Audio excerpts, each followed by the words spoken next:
पे आती है दुआ बन के तमन्ना मेरी, लब पे आती है दुआ। बिस्मिल्लाहिर्रहमानिर्रहीम। Welcome to government boys high school Kashmir colony number 1। Head master sir Imam Bakhshumro ऐं सब्जेक्ट टीचर इनायतुल्लाह लाशरी जे तरफ़ां सभिनी प्यारनि शागिर्दनि खे ख़ुशि आमदीद। प्यारा ॿारो, घणी देरि खां पोइ अॼु असां फिज़िक्स शुरू कंदासीं ऐं फिज़िक्स जो नओं टॉपिक पढ़ंदासीं जंहिंजो नालो आहे ब्रांचिस ऑफ फिज़िक्स। प्यारा ॿारो, सभ खां पहिरीं जेका फिज़िक्स जी ब्रांच आहे उनखे असीं छा चवंदासीं? मैकेनिक्स। हाणे मैकेनिक्स जी जेका डेफिनेशन आहे उहा छा आहे? The study of motion of bodies with or without reference to the force. चए थो मैकेनिक्स जो मतिलबु आहे मैकानियात। मथी अंग्रेज़ी जी जेका लाइन आहे उनजो मतिलबु आहे कंहिं बि जिस्म में हरकत ज़ोर या ज़ोर खां सवा पैदा थिए त अहिड़ी शाख खे, फिज़िक्स जी अहिड़ी शाख खे मैकानियात चइबो आहे। यानी the study of motion of bodies with or without reference to the force is called mechanics. हाणे असांखे चए थो इन ब्रांच ऑफ फिज़िक्स में असां शयुनि जी हरकत जे बारे में पढ़ंदासीं। उनमें असां ज़ोर जो ज़िक्र बि कंदासीं, ज़ोर खां सवाइ हरकत कंदड़ शयुनि जो ज़िक्र बि कंदासीं। त अहिड़ी ब्रांच ऑफ फिज़िक्स खे असीं छा चवंदासीं? मैकेनिक्स यानी मैकानियात। प्यारा ॿारो, हीउ ॾिसो, हीउ हिकिड़ो भाई आहे, कंहिं गाॾी खे हलाए रहियो आहे। चए थो हीउ हिन गाॾी खे हलाइण जे लाइ पेरनि जी मदद सां फोर्स लॻाए रहियो आहे। हाणे जॾहिं कंहिं बि जिस्म जे मथां असां छा कयूं? पोएं तरफ़ खां फोर्स लॻायूं या सीट ते वेही करे पैडल ब्रेक या रेस जी मदद सां फोर्सिस लॻायूं त अहिड़ी ब्रांच ऑफ फिज़िक्स खे असीं छा चवंदासीं? मैकेनिक्स। प्यारा ॿारो, उनखां अलावा मुख़्तलिफ़ ॿियूं शयूं बि आहिनि जेके पंहिंजो पाण हरकत करे रहियूं आहिनि, पर उन्हनि जे ज़ोर जे बारे में असांखे ख़बर न आहे। ॾिसो, हीउ सिज आहे, सिज जे चौधारी हीअ ज़मीन हरकत करे रही आहे। हाणे असांखे ख़बर न आहे त हीअ ज़मीन सिज हिन जे मथां ज़ोर लॻाए थो, तंहिंजे करे हीअ छा करे रही आहे? हरकत करे रही आहे। पहिरियां असांखे इन ज़ोर जे बारे में ख़बर न हुई। असांखे इहा ख़बर हुई त सिर्फ़ु ज़मीन सिज जी चौधारी हरकत करे रही आहे। हाणे अहिड़ो ज़ोर जेको लिखियलु हुजे पर मौजूदु ज़रूरु हुजे उनजो ज़िक्र न कयूं, पर असां सिर्फ़ु ज़मीन जी हरकत जे बारे में ॿुधायूं त अहिड़ी ब्रांच ऑफ फिज़िक्स खे असीं छा चवंदासीं? प्यारा ॿारो, मैकेनिक्स चवंदासीं। ॿिए नंबर ते असां वटि फिज़िक्स जी जेका ब्रांच आहे उनजो नालो आहे इलेक्ट्रिसिटी, जंहिंखे असां सिंधी में चवंदा आहियूं बिजली। प्यारा ॿारो, इन जी डेफिनेशन छा आहे? द स्टडी ऑफ फेनामेना यानी वाक़िया एंड इफेक्ट यानी असर रिलेटेड टू इलेक्ट्रिक चार्ज, जेके इलेक्ट्रिक चार्ज सां छा हुजनि? लाॻापियल हुजनि। The study of phenomena and effect related to electric charges is called electricity. हाणे इलेक्ट्रिसिटी खे असां सिंधी में कीअं चवंदासीं? इलेक्ट्रिसिटी खे सिंधी जी माना आहे बिजली। हिन शाख में असां बिजली जे चार्ज जे असरनि ऐं वाक्यनि जो मुतालो कयूं था त अहिड़ी ब्रांच ऑफ फिज़िक्स खे असीं छा चवंदासीं? इलेक्ट्रिसिटी। प्यारा ॿारो, असां वटि जेके चार्जिस आहिनि उहे कीअं प्रोड्यूस थींदा आहिनि? चए थो असां वटि हीउ हिकिड़ो एटम आहे। एटम जो हीउ ॿाहिरियों हिसो आहे, एटम जो हीउ अंदरियों हिसो आहे। एटम जो जेको अंदरियों हिसो आहे इनखे असीं चवंदासीं न्यूक्लियस। ॿाहिरें हिसे खे एक्स्ट्रा न्यूक्लियर पार्ट चवंदा आहियूं, जंहिंजे अंदरि इलेक्ट्रॉन मूव करंदा आहिनि। न्यूक्लियस जे अंदरि प्रोटॉन हूंदा आहिनि, न्यूट्रॉन बि हूंदा आहिनि, उहे असां न लिखिया आहिनि। इन जे ॿाहिरीं हिसे में छा हूंदा आहिनि? इलेक्ट्रॉन हूंदा आहिनि। हाणे चए थो जेकॾहिं ॿ इलेक्ट्रॉन असां हिक ॿिए जे क़रीब आणियूं त इहे हिक ॿिए खे छा कंदा? रिपेल कंदा। यानी ॿ तीर जा निशान इहे ॿुधाइनि था त इहे हिक ॿिए खे छा कंदा? धकींदा। चए थो जेकॾहिं ॿ प्रोटॉन यानी ॿ पॉज़िटिव चार्ज खणी अचूं त इहे बि हिक ॿिए खे छा कंदा? रिपेल कंदा। हीअ असांजा छा आहिनि? फेनामेना एंड इफेक्ट आहिनि। उनखां बाद में जॾहिं हिकिड़े इलेक्ट्रॉन खे जॾहिं ॿिए प्रोटॉन जे क़रीब आणींदासीं त इलेक्ट्रॉन ऐं प्रोटॉन हिक ॿिए खे छा कंदा? अट्रैक्ट कंदा। यानी प्रोटॉन इलेक्ट्रॉन खे पाण ॾांहुं अट्रैक्ट कंदो। हाणे असां इहे वाक़िया ॾिसी करे अहिड़े क़िस्म जा बेशुमार ॿिया वाक़िया बि ॾिसंदासीं। तव्हां अहिड़ा वाक़िया जंहिंमें चार्जिस जे बारे में पढ़ूं, चार्जिस जे वाक़ियनि जे बारे में पढ़ूं, चार्जिस जे असरनि जे बारे में पढ़ूं, त अहिड़ी ब्रांच ऑफ फिज़िक्स खे असीं छा चवंदासीं? इलेक्ट्रिसिटी यानी बिजली। उनखां बाद में असां टियों ब्रांच ऑफ फिज़िक्स पढ़ंदासीं। प्यारा ॿारो, हाणे असां टीं ब्रांच ऑफ फिज़िक्स पढ़ंदासीं जंहिंजो नालो आहे इलेक्ट्रोमैग्नेटिज़म। प्यारा ॿारो, इलेक्ट्रोमैग्नेटिज़म जी डेफिनेशन आहे the study of observation principles laws and method related to electricity and magnetism. प्यारा ॿारो, इलेक्ट्रोमैग्नेटिज़म जो खे सिंधीअ में इन जी माना आहे बरक़ी मक़नातीसियत। हाणे बरक़ी मक़नातीसियत यानी मथीं जेका डेफिनेशन आहे इनखे सिंधी में कीअं पढ़ंदासीं। हिन शाख में असां उहे मुशाहिदा, क़ाइदा, कानून ऐं तरीक़ा पढ़ंदासीं जेके बर्क़, बिजली ऐं मक़नातीसियत सां लॻापियल हूंदा। प्यारा ॿारो, 19वीं सदी खां पहिरियां असांजे कुझु साइंसदाननि इलेक्ट्रिसिटी जे बारे में पढ़ी चुका हुया, जंहिंमें उन्हनि ॾिठो त 2 इलेक्ट्रिक चार्ज जेके नेगेटिव हुया हिक ॿिए खे जॾहिं उहे हिक ॿिए जे क़रीब आणनि पिया त रिपेल करनि पिया, 2 पॉजिटिव चार्ज जॾहिं हिक ॿिए जे क़रीब अचनि पिया त रिपेल करनि पिया। हिकिड़ो पॉजिटिव चार्ज ऐं हिकिड़ो नेगेटिव चार्ज जॾहिं हिक ॿिए जे क़रीब अचनि पिया त इहे हिक ॿिए खे छा करनि पिया, अट्रैक्ट यानी कशिश करनि पिया। उनखां बाद में 20वीं सदी धारे यानी 19वीं सदी खां पोइ उन्हनि मक़नातीस जो मुतालो कयो ऐं उन्हनि ॾिठो त मक़नातीस जी जेका हीअ टुकुर आहे, बार आहे, इन जे अंदरि 2 क़िस्म जा पोल हूंदा आहिनि। हिकु हूंदो आहे साउथ पोल, ॿियो हूंदो आहे नॉर्थ पोल। हाणे उन्हनि ॾिठो त 2 सेम पोल यानी नॉर्थ पोल हिक ॿिए खे छा करनि पिया, रिपेल करनि पिया। 2 सेम पोल साउथ पोल हिक ॿिए खे छा करनि पिया, रिपेल करनि पिया। 2 डिफरेंट पोल, हिकिड़ो नॉर्थ पोल ऐं साउथ पोल हिक ॿिए खे अट्रैक्ट करनि पिया। हिकु साउथ पोल हिकु नॉर्थ पोल हिक ॿिए खे छा करनि पिया, अट्रैक्ट करनि पिया। उन्हनि ॾिठो त जेके ख़ासियतूं बिजली जे अंदरि आहिनि उहे साॻियूं ख़ासियतूं मैग्नेटिज़म जे अंदरि बि मौजूदु आहिनि। उन्हनि उन ॾींहं खां कोशिशि कई ऐं ॿिन्ही खे गॾाए करे इहा सम्झण जी कोशिशि कई त छा बिजली जे अंदरि मैग्नेटिज़म जो इस्तेमालु करे सघिजे थो या न।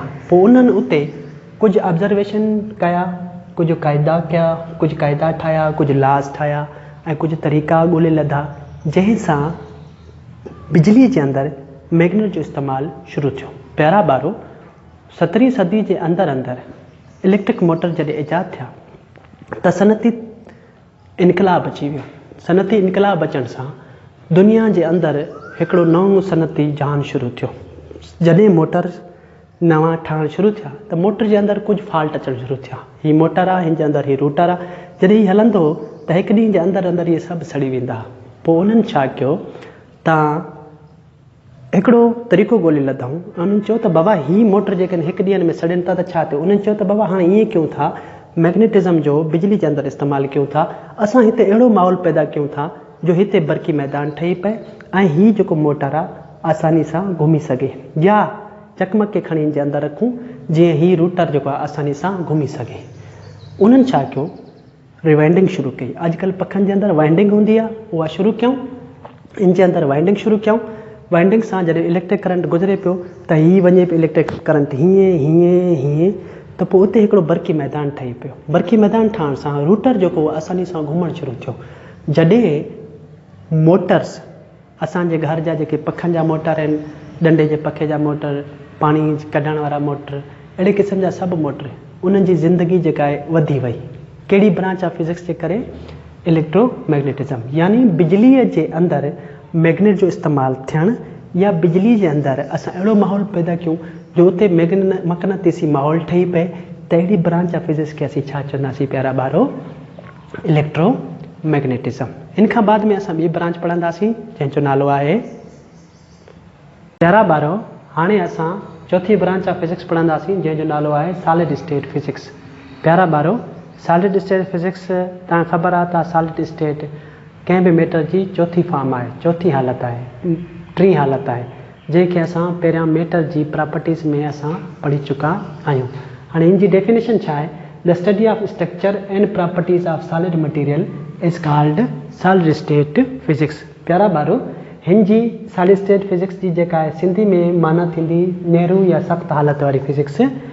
इन जी मथी जेका डेफिनेशन आहे इन जी सिंधी में माना थींदी, हिन शाख में असां नेरी शयुनि जी जोड़जक ऐं ख़ासियतनि जो मुतालो कयूं था। जॾहिं असां नेरी शयुनि जी जोड़जक ऐं ख़ासियतनि जो मुतालो कंदासीं त अहिड़ी ब्रांच ऑफ फिज़िक्स खे असीं चवंदासीं नेहरू या सख़्त हालत वारी फिज़िक्स। प्यारा ॿारो, असांजे चुधारी बेशुमार शयूं मौजूदु आहिनि जेके नेरी हालत में आहिनि, पत्थर, ही बिल्डिंग, उनखे अलावा बेशुमार शयूं। पर नेरी हालत वारी फिज़िक्स में असां मुख़्तलिफ़ शयूं खणी करे उन सभिनी जो मुतालो कयो ऐं उन्हनि में कुझु शयूं असां छा कयूं आहिनि, जेकॾहिं पहाड़नि जे अंदरि आहिनि या कंहिं बि मुथाचिरे ते मौजूदु आहिनि त असां उनखे एक्सट्रैक्ट कयो आहे। एक्सट्रैक्ट जो मतिलबु आहे असां उन्हनि खे कंहिं बि जाइ खां कढी करे धार करे ॾेखारियो आहे त बाबा हीअ जेका शइ आहे हीअ ईअं आहे।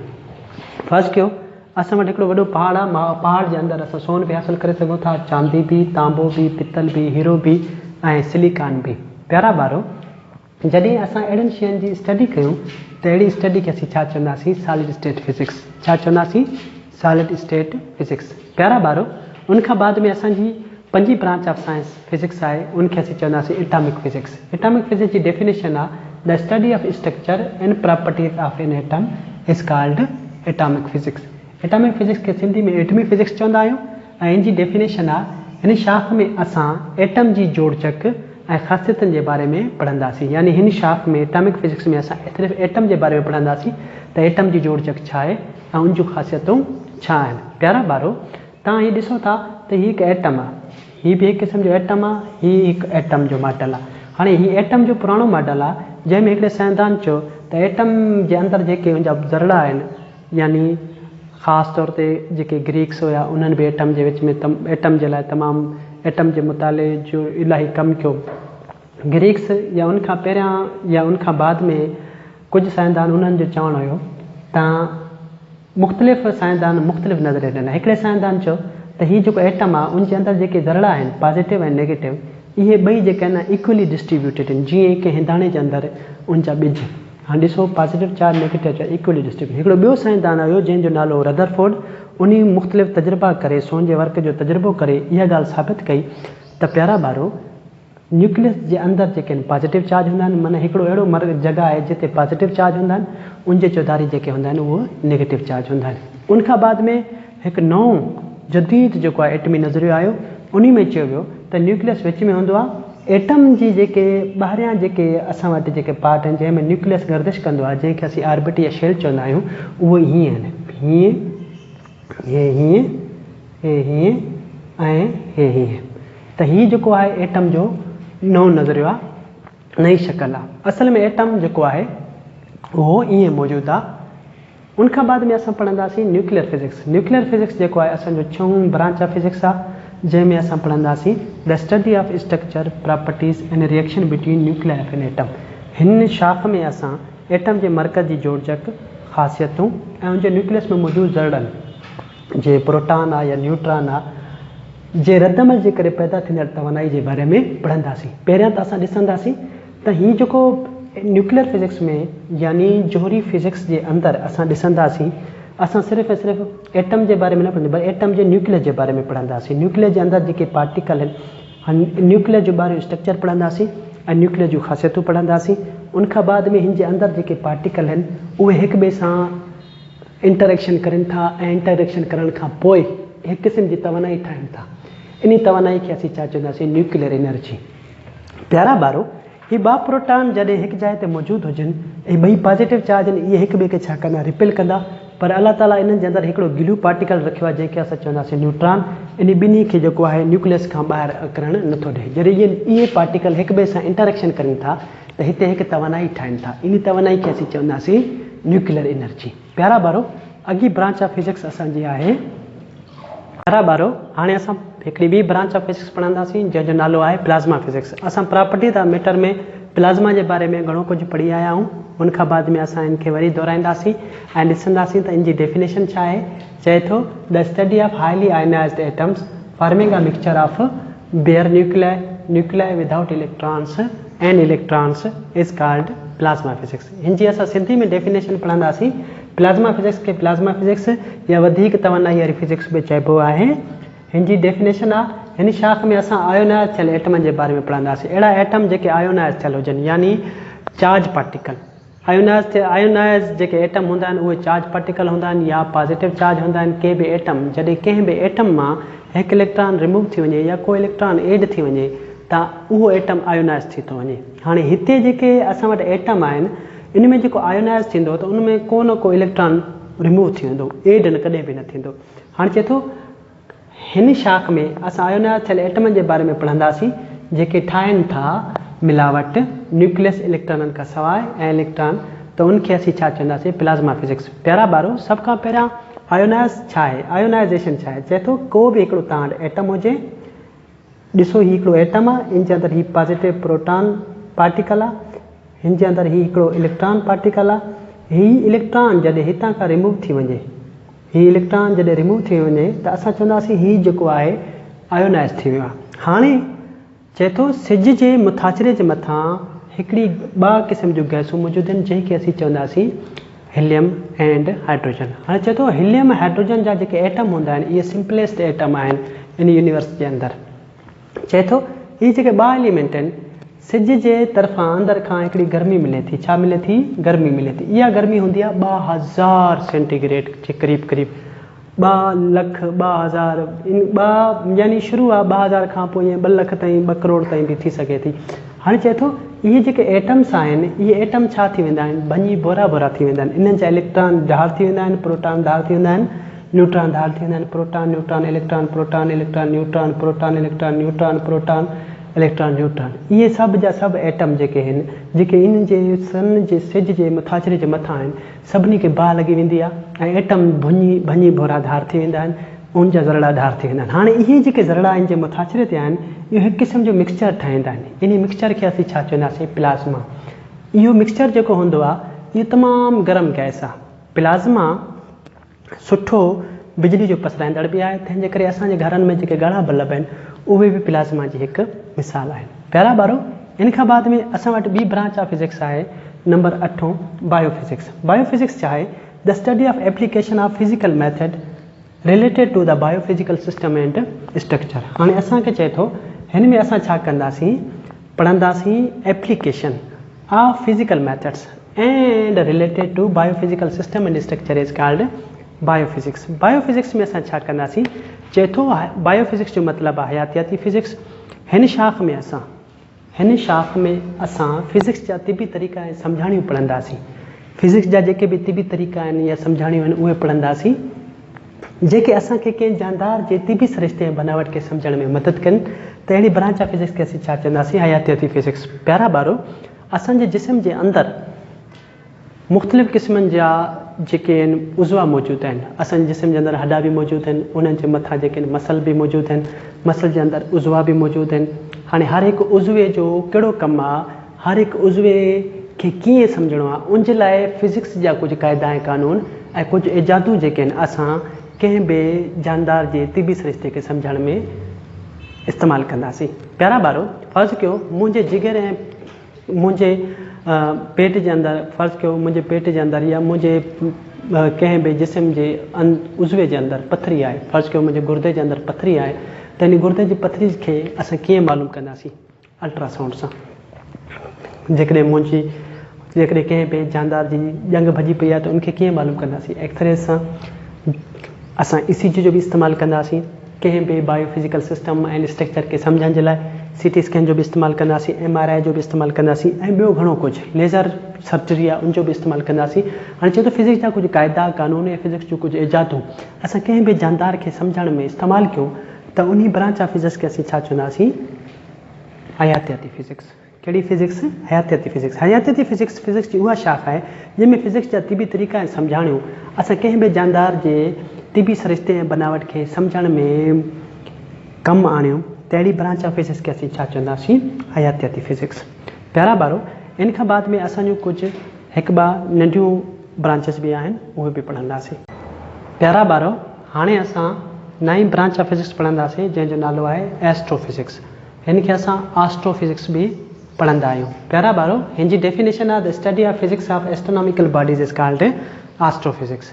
चए थो हिन शाख में असां एस्ट्रो जो मतिलबु आहे तारो, न हिन जो मतिलबु एस्ट्रोफिज़िक्स जो मतिलबु आहे तारनि वारी फिज़िक्स। तारनि वारी फिज़िक्स जेको आहे सिंधी में जेको वसफ़ आहे उहा ईअं आहे त हिन शाख में असां आसमानी जिस्मनि ऐं मादे ऐं तवानाई जेका ख़ला में मौजूदु आहे उनजो मुतालो कंदासीं त अहिड़ी ब्रांच ऑफ फिज़िक्स खे असीं चवंदासीं एस्ट्रोफिज़िक्स यानी तारनि वारी फिज़िक्स। अहिड़ी फिज़िक्स जंहिंमें असां ख़ला में मौजूदु फलकियाती जिस्म जीअं सिज, चंड, तारा ऐं उनखां अलावा जेको मादो ऐं तवानाई आहे उहो ख़ला जे अंदरि कीअं मौजूदु आहिनि इन सभिनी जे मुताले खे असीं छा चवंदासीं?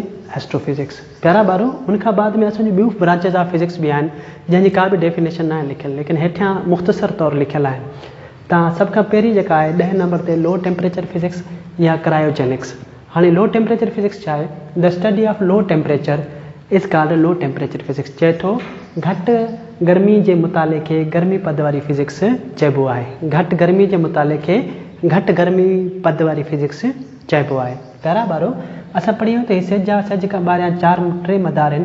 टे मदार ते ॿिए या टे मदार ते असांजी ज़मीन आहे। उनखां बाद में हीअ जेके 3 खां 4 मदार आहिनि इहे सिज जे वेझो हुअण जे करे तमामु घणा गरम आहिनि। जेकॾहिं उनखां असां 4 मदारनि खां ॿाहिरि निकिरी करे ॿियनि 4 मदारनि में वञूं त उते नेपच्यून आहे, वेनस आहे, उनखां अलावा जेको आहे अतार्द आहे, मुख़्तलिफ़ क़िस्म जा ॿिया बि असां वटि प्लानेट आहिनि। चए थो इहे जेके प्लानेट आहिनि इहे इन्हनि जी जेका मौसम आहे इलाही सख़्तु आहे। इन्हनि जी जेका मौसम आहे इलाही सख़्तु आहे, यानी हीअ सभु जा सभु मिटी या बर्फ़ जा ठहियल आहिनि।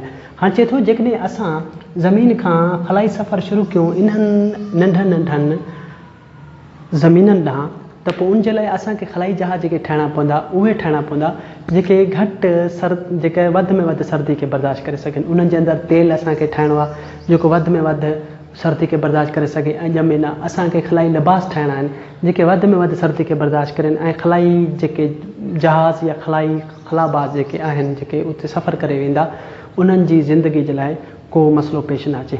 खाधो जेको उहो उते वञी करे खाईंदा उन जे लाइ बि असांखे छा खपे, अहिड़ो खाधो तयारु करणु खपे जेको वधीक बर्फ़ में ॼमी करे ख़राब बि न थिए।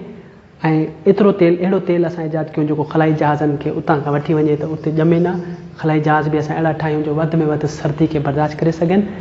अहिड़े तरीक़े सां वधि में वधि सर्दी खे बर्दाश्त करण जे लाइ फिज़िक्स वारनि हिकिड़ी ब्रांच ऑफ फिज़िक्स ठाही आहे जंहिंखे असीं छा चवंदासीं, लो टेम्परेचर फिज़िक्स। प्यारा ॿारो, उनखां बाद में आहे particle physics, the study of fundamental particle. Atom जे बुनियादी ज़रड़नि जे मुताले खे ज़राती फिज़िक्स यानी पार्टिकल फिज़िक्स चइबो आहे। प्यारा ॿारो, उनखां बाद में असांजी 12वीं ब्रांच आहे ऑप्टिकल फिज़िक्स और लाइट। चए थो the study of light is called optical physics और लाइट।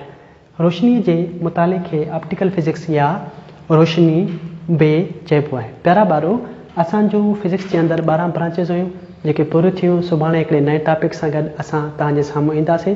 असांजे फेसबुक जे पेज खे लाइक बि कयो ऐं कमेंट्स बि कयो, शेयर बि कयो ऐं असांखे इहो बि ॿुधायो त असांजी वीडियोज़ जे अंदरि कहिड़ा नुक़्सा आहिनि, असांजी वीडियोज़ जे अंदरि कहिड़ियूं ख़ामियूं आहिनि, कहिड़ियूं ख़ूबियूं आहिनि ऐं जेकॾहिं ख़ामियूं मौजूदु आहिनि त उनखे असां कीअं सुधारियूं उन जे लाइ असांखे कमेंट्स में ॿुधाईंदा। महिरबानी।